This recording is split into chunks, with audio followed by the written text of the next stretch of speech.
God will send angels to strengthen you. Hebrews 1:13-14. But to which of the angels said he at any time, Sit on my right hand until I make thine enemies thy footstool? Are they not all ministering spirits sent forth to minister for them who shall be heirs of salvation? The Greek word for angel is angelos, and it means messenger. So angels are God's messengers, sent to minister to us and for us who are heirs of salvation. If you are a believer, God has assigned his angels to watch over you. Angels are real, and angels are scriptural. And the topic of angels is something we as Christians should not avoid. Yes, indeed, there are Christian denominations that have somewhat tainted topics surrounding the supernatural. This has had a negative effect because some Christian believers avoid the topic of the supernatural entirely. However, we should not avoid the supernatural. We serve a God that is supernatural, and the God who we serve tells us that angels are real and they play a very active role in the life of believers. Foundationally, you need to understand that you are never alone. We see in the Bible instances where our Lord sends his angels to strengthen his people at crucial moments in their lives. We can find this angelic support in different passages of the Bible. In the Old and the New Testaments, there are several references to divine support from angels. Joshua 5:13-15 says, And it came to pass, when Joshua was by Jericho, that he lifted his eyes and looked, and behold, a man stood opposite him with his sword drawn in his hand, and Joshua went to him and said to him, Are you for us or for our adversaries? So he said, No, but as commander of the army of the Lord, I have now come. And Joshua fell on his face to the earth and worshipped, and said to him, What does my Lord say to his servant? Then the commander of the Lord's army said to Joshua, Take your sandal off your foot, for the place where you stand is holy. And Joshua did so.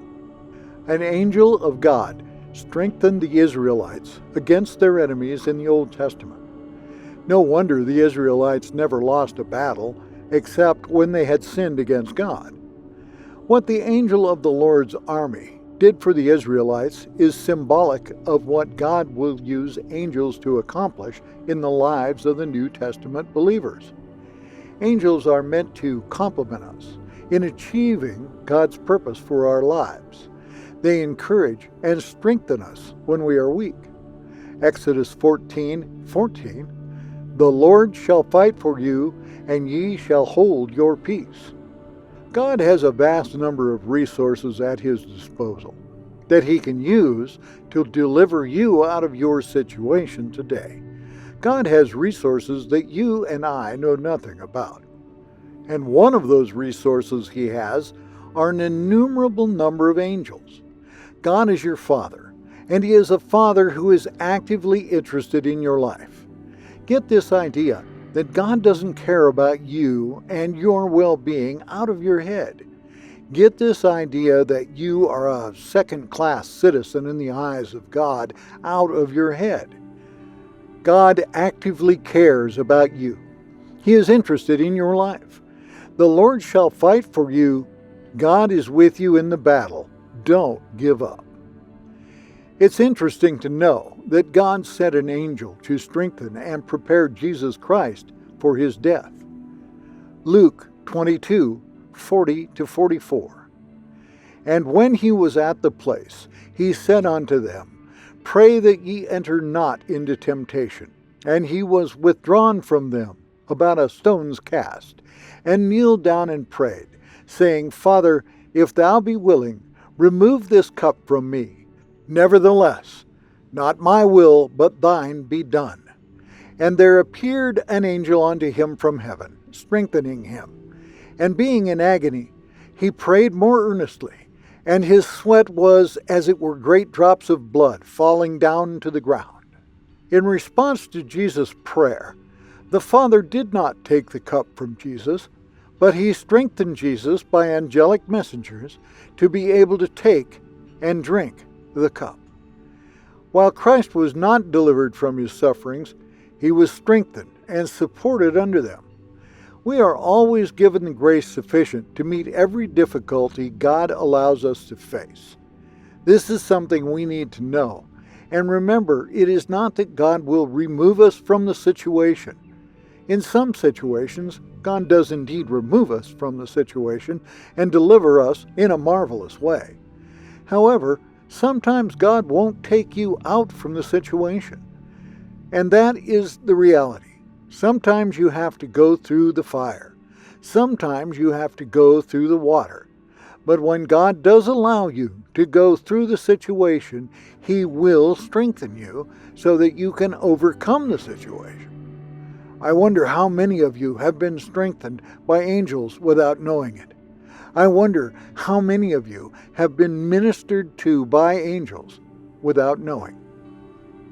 Whether you are aware of it or not, angels were present whenever you sat by a loved one's bedside as they approached heaven's gates. Perhaps one of your loved ones mentioned in their final words that they had seen angels or lights before entering God's presence. Perhaps you simply understood and took solace in the fact that they were able to gain peace and strength by peering into a realm that is beyond our ability to fully comprehend. God sends angels to strengthen his believers during difficult times. Paul gave an account of how an angel strengthened his faith while he was on the voyage to Caesar. Acts 27:22-24 says, "And now I exhort you to be of good cheer, for there shall be no loss of any man's life among you, but of the ship. For there stood by me this night the angel of God, whose I am and whom I serve, saying, Fear not, Paul, thou must be brought before Caesar, and lo, God hath given thee all them that sail with thee." In this passage, Paul and everyone on board was threatened by the storm that beat hard against their ship, but an angel appeared to Paul and strengthened him. Adversity comes in a variety of forms. These confusing predicaments interrupt our lives at the most inconvenient times, and the frustrating thing is that adversity does not require an invitation. Adversity and calamity doesn't care whether you're rich or poor, tall or short, green or red, married or single. It just comes uninvited. And we find ourselves caught in the middle of the storm. One moment life seems to be serene. Then we wake up and there is a storm. The good news of the gospel is that you can find an anchor in the midst of adversity if you are a child of God. God will provide you with strength and support during the storms of your life. Like Paul, the storms may be beating hard against your life, but God will send his angels to strengthen you. The people around you may have given up on you and your situation. You may appear to be alone, but remember this: God will not leave you nor forsake you. God does not want you to run your life on your ability alone. This is why he provides us with help from his angels. Another grand story is recorded in Acts 5:18-20, which says, "And laid their hands on the apostles, and put them in the common prison.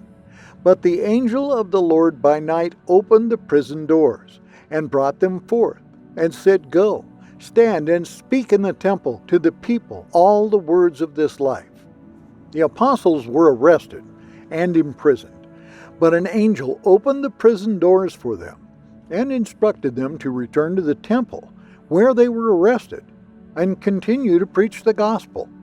The angelic visitation strengthened the faith of the apostles. All of these examples reveal to us that God is ever present with us.